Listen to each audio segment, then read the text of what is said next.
you know, right away we already knew about each other. You know, they knew who I was because I was just starting, and I already knew who they were because, you know, especially Mural was like such a dope writer at the time, you know. So yeah, it was dope. It was dope to hang out with them. You mentioned the day before that you meet the STK at the yard, they see you up on a virgin wall they were going to hit. Yeah. Can you tell us about you hitting that virgin wall? Where do you get the cans? Yeah. How do you design your throw up? If are you just experimenting on your own without knowing technique, or? Yeah, so at this time, like my friend Arson, he was showing me a little bit of about how to paint. He's the one who first took me to the Sandborn yard, which wasn't a Sandborn yard yet. It was Sandborn, but there was tall grass. I remember there was tall grass, and we could hide in the grass, and we could paint. We were painting at night. It wasn't like a day spot. And I remember on those walls, there was only 2 throw-ups on those walls. There was a whisk throw-up, and there was a JA throw-up.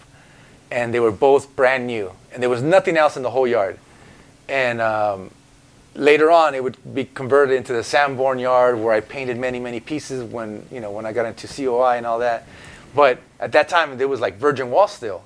And so I remember he took me, because he lived right down the street from there, and he was painting a piece, and he was like, "Yo, check it out. Let me show you how to fill in." And this is the middle of the night, you know, tall grass, we're hiding, and he showed me how to outline, how to fill in, or whatever. So yeah, and then, you know, when you're bombing, you learn. It's kind of like on the job learning, right? You learn how to bomb by bombing. And so I remember like those spots that they were talking about, like those virgin walls or whatever. It was just black and white cans, nothing special. Just we used to use oven cleaners, you know, like the fat caps, or glass cleaners. Those were the fat caps that we would use. But I remember my grandparents lived in the front house, and I lived, you know, me and my parents lived in the back house. So I didn't want no one to know that I was writing. So I would hide all my spray paint underneath my grandma's attic, which had an entrance from the outside, under her house. So at night, I would tell my parents, "Oh, I'm going to go out with my friends. I'll be back in a couple hours." And I'd walk down, open the basement door, walk in, and I already had my paint stashed. I would just grab the bag, and I'm out. And then every night when I came back, same thing. I just stash it right back in there.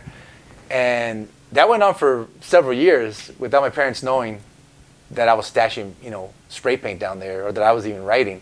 But I would go do these little missions. I would go, you know, get a little spot, come back, run across the freeway, do a couple of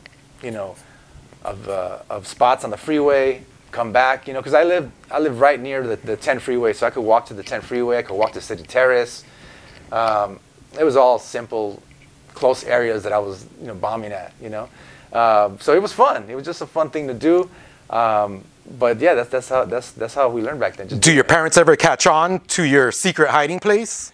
Yeah, so what happens, how my parents find out that I'm doing graph, is one day I'm asleep, I'm in bed, it's like midnight or 1 in the morning or whatever, and my younger sister is still out, right? And so my parents are worried because she's not home or whatever, so she comes home and she's faded, you know? She was out with her partying with her friends or whatever, and she comes home and she's like, you know, a little buzzed. So my dad gets pissed and starts telling her, like, "What the hell's going on? What are you doing?" Blah, blah. Because my dad didn't drink. So he was, like, upset, whatever. And to defend herself, she goes, "Why are you getting mad at me? Don't you know Alex is a graffiti writer?" And then I remember I woke up. I was like, "Oh, what?" And she goes, "Every time when you see Man on the freeways, that's him. That's him putting the graffiti on there." And I was like, "Oh, hell no." So I remember my dad walks into the room, wakes me up, and he's like gonna kick my ass. You know, he's like, "So you're a cholo now? Is that what you're doing? You're a cholo?" And I'm like, "Nah, I'm a graffiti artist," you know. And then he goes, No, you're not gonna do that shit here in my house, you know. And I said, "Well, I'm an artist, so I'm gonna keep doing it," you know. And so we had like a little standoff, and he said, "Well, I'm gonna kick you out of the house then. If you don't listen to my rules, then you're gone." I said, "Well, kick me out of the house, because I'm gonna be an artist my whole life, and this is just the beginning." And he didn't talk to me for a little bit, and we kind of like, whatever, I guess, hashed it out or whatever. But I told him I'm going to be an artist. That was my goal. And so he just thought, you know, coming from the old school Latino kind of attitude was like, oh, he's spray painting, so he must be a gangster, he must be a cholo. And once, he still didn't believe me, but I kept showing him the art, I kept showing him what I was doing. Then he saw my paints and all that, and then I started painting in the house, like outside the house. Like I'd get boards and practice pieces and do stuff like that. So he was kind of like, okay, he's doing something, but he wasn't fully like behind it still.